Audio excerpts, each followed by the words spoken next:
আসসালামু আলাইকুম, কি অবস্থা সবার? আশা করি সবাই অনেক ভালো আছো।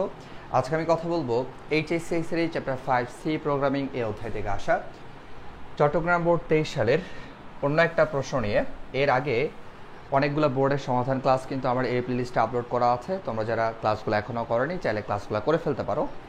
আর যাদের সি প্রোগ্রামে এখনও পর্যন্ত সমস্যা আছে, তোমরা সি প্রোগ্রামের উপরে নেওয়া আমার যে ক্লাসগুলো আছে সবগুলো প্লেলিস্ট আকারে দেওয়া আছে, চাইলে ক্লাসগুলো করে ফেলতে পারো। ইনশাল্লাহ সি প্রোগ্রামের প্লেলিস্টটা কভার করলে তোমার সি প্রোগ্রামে আর কোনো সমস্যা থাকবে না। সাথে যদি বোর্ড প্রশ্ন সমাধান ক্লাসগুলো একটু করে ফেলো, সেক্ষেত্রে দেখবা যেমনই প্রশ্ন আসুক তুমি খুব সহজে সমাধান করতে পারবা। সো যাদের শর্ট সিলেবাস আছে মনে রাখবা তোমাদের কিন্তু সি প্রোগ্রাম থেকে 2টা কোশ্চেন আসবে, এই কারণে চ্যাপ্টারটা খুবই ইম্পর্টেন্ট। ঠিক আছে, ওকে, দেখি কি বলা হচ্ছে। উদ্দীপক একটা সিরিজ দেওয়া আছে 5+, 10+, 15+, ডট ডট ডট 200 পর্যন্ত, অর্থাৎ এটা 5 থেকে শুরু হয়ে 200 পর্যন্ত যাবে। হ্যাঁ, আমাদেরকে এখানে গ প্রশ্নে বলছে উদ্দীপকের ধারাটির যোগফল নির্ণয়ের জন্য অ্যালগরিদম তৈরি করো। এরপর ঘ প্রশ্নে বলছে উদ্দীপকের ধারাটির ফলাফল প্রদর্শনের জন্য সি ভাষায় একটি প্রোগ্রাম লেখো। ওকে, ফাইন। তাহলে আমরা প্রথমে প্রোগ্রামটা করে ফেলি, তারপর আমরা অ্যালগরিদমটা করব। আমরা জানি এই যে ধারার কাজগুলো কিসের মাধ্যমে আমরা করি। ধারার কাজগুলো হচ্ছে আমরা লুপের সাহায্যে করি, তাই না? লুপ কয়টা আছে? For loop, while loop, then do while loop. এখন একটু খেয়াল রাখতে হবে, যদি আমাদেরকে প্রশ্নে স্পেসিফিক বলে দেয় যে হোয়াইল লুপ দিয়ে করো অথবা ডু হোয়াইল দিয়ে করো অথবা ফর দিয়ে করো, তখন যেটা বলবে সেটা দিয়ে করতে হবে। আর যদি আমাদেরকে বলে না দেয়, সেক্ষেত্রে তোমার যেটা সহজ মনে হয় তুমি সেভাবেই করতে পারবা, কোনো অসুবিধা নাই। তাহলে আমরা কি করব, আমরা প্রথমে প্রোগ্রামটা করে ফেলবো, তারপর আমরা হচ্ছে অ্যালগরিদম করব। সো চলো প্রোগ্রামটা করে ফেলি, ঘ প্রশ্নটা সমাধান করব। ধারার কাজ করার ক্ষেত্রে আমরা সবসময় যে কাজটা করে আসি সেটা কি বলো, সেটা হচ্ছে ধারার প্রত্যেকটা মানকে আমরা একটা চলক দিয়ে ডিক্লেয়ার করি। তাহলে ধরে নিলাম 5, 10, 15 ডট ডট ডট 200 পর্যন্ত এই ধারার মধ্যে যতগুলো সংখ্যা আছে প্রত্যেকটাকে আমরা ধরে নিলাম এ। এরপর আমরা যোগফলটা বের করে যোগফলটা রাখার জন্য একটা চলক আমরা নেই, আমরা একটা চলক নিলাম এস।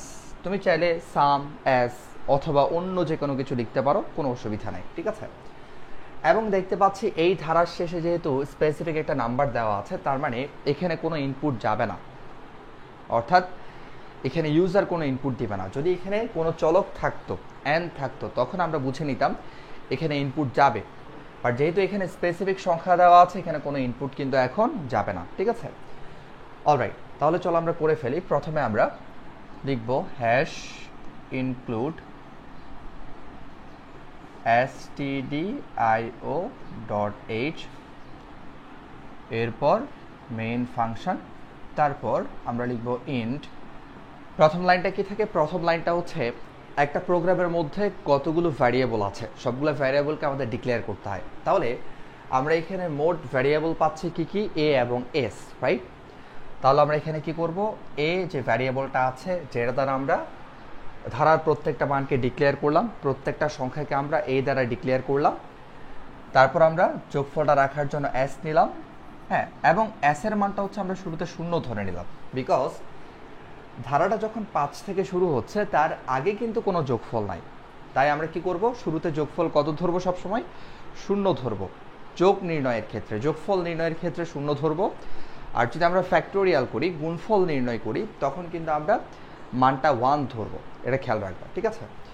আচ্ছা, এরপর দেখো কোনো ইনপুট যেহেতু নাই, সো আমাদের স্ক্যানের ফাংশনটা ইউজ করার কোনো প্রয়োজন নাই, আমরা সরাসরি লুপের কাজটা স্টার্ট করে দেব। তাহলে আমরা কি করব, আমরা লিখব ফর। ওকে, আমি ফর লুপ দিয়ে করতেছি। তাহলে প্রথমে আমাদের যে কাজটা করতে হবে, প্রথমে আমাদের কি করতে হবে, ধারাটা কত থেকে শুরু হচ্ছে, অর্থাৎ ধারার শুরুর মানটা ডিক্লেয়ার করতে হবে। সো আমরা কীভাবে ডিক্লেয়ার করব, যেহেতু ধারার প্রত্যেকটা সংখ্যাকে আমরা এ ধরলাম, আমরা লিখব a = 5।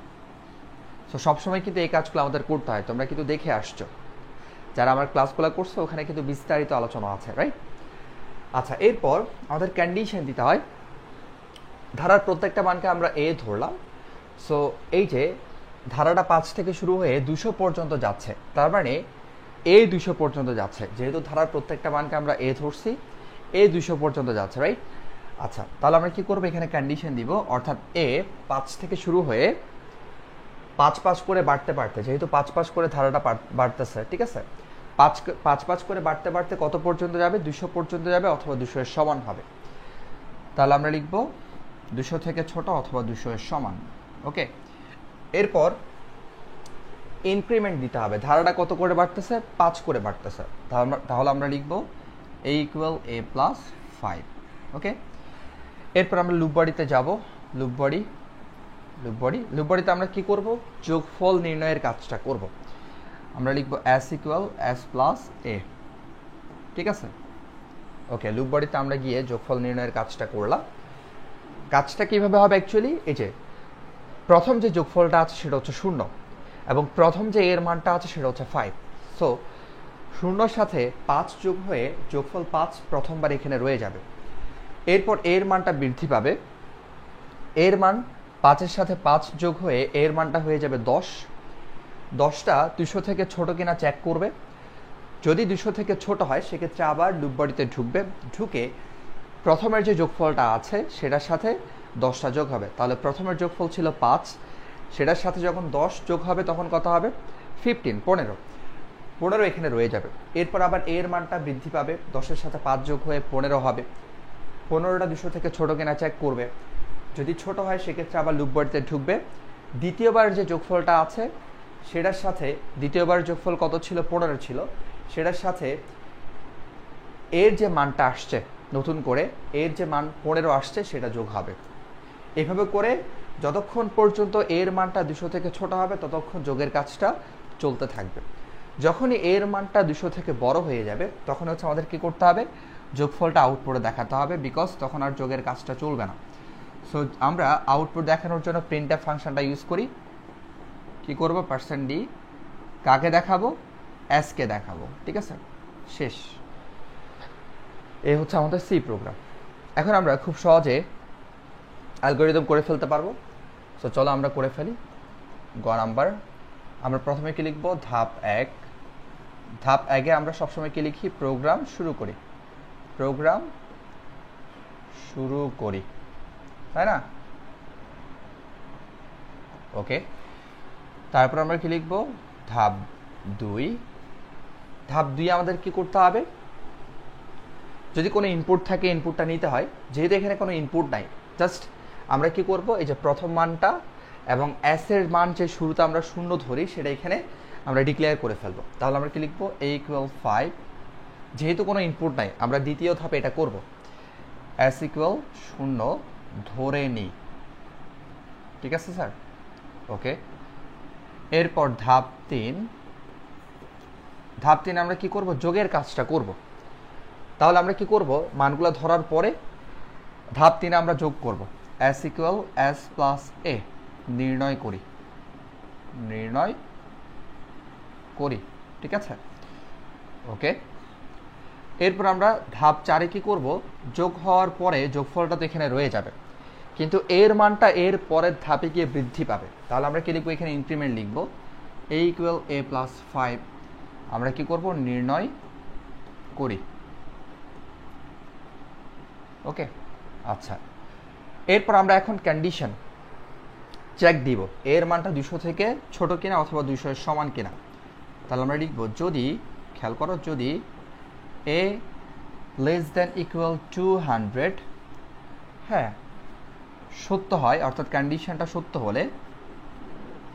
হয়, যদি সত্য হয়, অ্যাকচুয়ালি যদি সত্য হয়, তাহলে আমরা এর মানটা যতক্ষণ 200 থেকে ছোট থাকবে অথবা 200 এর সমান হবে ততক্ষণ যোগের কাজটা চলতে থাকবে। তাহলে যোগের কাজটা কত নং ধাপে হচ্ছে, 3 নং ধাপে হচ্ছে। তাহলে এই কন্ডিশনটা যদি সত্য হয়, এর মানটা 200 থেকে যদি অ্যাকচুয়ালি ছোট হয়, তাহলে আমরা কি করব, 3 নং ধাপে পাঠাবো, 3 নং ধাপে পাঠাই, অথবা 3 নং ধাপে যাই বলতে পারো, আমি এখানে পাঠাই লিখলাম। ওকে, আচ্ছা, এরপর খেয়াল করো, যদি অ্যাকচুয়ালি কন্ডিশনটা মিথ্যা হয়, অর্থাৎ এর মানটা যদি 200 থেকে ছোট অথবা 200 এর সমান না হয়ে যদি বড় হয়, তখন আমরা কি করব, আমরা এর পরের ধাপে যাব, অর্থাৎ যোগফল প্রদর্শন করব, ঠিক আছে। সেক্ষেত্রে আমরা লিখব, অন্যথায়, এখানে একটা কথা লিখব, কি লিখব, অন্যথায় এর পরের ধাপ কত? 6 নং ধাপ, রাইট? অন্যথায় 6 নং ধাপে যায়, 6 নং ধাপে, 6 নং ধাপে যায়, ঠিক আছে? সো আমরা ধাপ 6 এ কি করব? যখনই হচ্ছে এর মানটা 200 থেকে বড় হয়ে যাবে তখনই হচ্ছে আমরা কি করব? যোগফলটা আউটপুটে দেখাবো। তাহলে আমরা লিখব এস এর মান প্রদর্শন করি, এস এর মান মানে যোগফল যেটা বের হবে সেটা প্রদর্শন করি, পুরো সিরিজের যে যোগফলটা বের হবে সেটা প্রদর্শন করি। এস এর মান ফাইনালি যেটা বের হবে সেটা হচ্ছে পুরো সিরিজের যোগফল। আচ্ছা, তারপর আমরা কি করব? প্রোগ্রাম শেষ করি, প্রোগ্রাম শেষ করি। অলরাইট, একদম সহজ। তাহলে কিভাবে অ্যালগোরিদম করলাম? প্রোগ্রাম শুরু করি, যেহেতু কোনো ইনপুট নাই আমরা মানগুলো ডিক্লেয়ার করে দেবো সব সময়। প্রোগ্রামটা কত থেকে শুরু হচ্ছে? a=5 লিখলাম, 5 থেকে শুরু হচ্ছে, শুরুতে যোগফল 0 ধরে নিব। তারপর আমরা হচ্ছে যোগফলটা নির্ণয় করব s=s+a। তারপর হচ্ছে আমরা ইনক্রিমেন্ট করব, কত করে বাড়তেছে, যদি ডিক্রিমেন্ট হয় কমে সেক্ষেত্রে সেটা লিখব। তারপর আমরা কন্ডিশন দিব যে a যতক্ষণ পর্যন্ত 200 থেকে ছোট হবে অথবা 200 এর সমান হবে, যদি কন্ডিশনটা সত্য হয়, কন্ডিশনটা যতক্ষণ মিলবে আমরা যোগের ধাপে পাঠাবো। এই যে যোগের যে ধাপটা আছে 3 নং ধাপ, সেটাতে পাঠাবো, যোগফলটা চলতে থাকবে। আর যদি এই কন্ডিশনটা মিথ্যা হয়, অন্যথায় লিখছি কি একদম সহজে লিখে দিচ্ছি, অন্যথায় যখনই কন্ডিশনটা মিথ্যা হবে এর পরের ধাপে আমরা পাঠাবো, 6 নং ধাপে আমরা পাঠাই, ঠিক আছে? এরপর 6 নং ধাপে হচ্ছে আমরা কি করলাম? এস এর মানটা প্রদর্শন করি, তারপর প্রোগ্রামটা শেষ করি। এই হচ্ছে চট্টগ্রাম বোর্ড 23 সালের দ্বিতীয় যে প্রশ্নটা আছে সেটার সমাধান। আশা করি ক্লিয়ার তোমাদের কাছে। যদি কোনো প্রবলেম থাকে অবশ্যই আমাকে কমেন্ট করে জানাবা। আর যারা হচ্ছে আমার সাথে ফেসবুকে যুক্ত হতে চাও, আমার হুমায়ুন স্যার ফেসবুক পেজে যুক্ত থাকবা। আমার ক্লাসগুলো ভালো লাগলে শেয়ার করবা এবং সাবস্ক্রাইব করে পাশে থাকবা। টেক কেয়ার, আল্লাহ হাফেজ।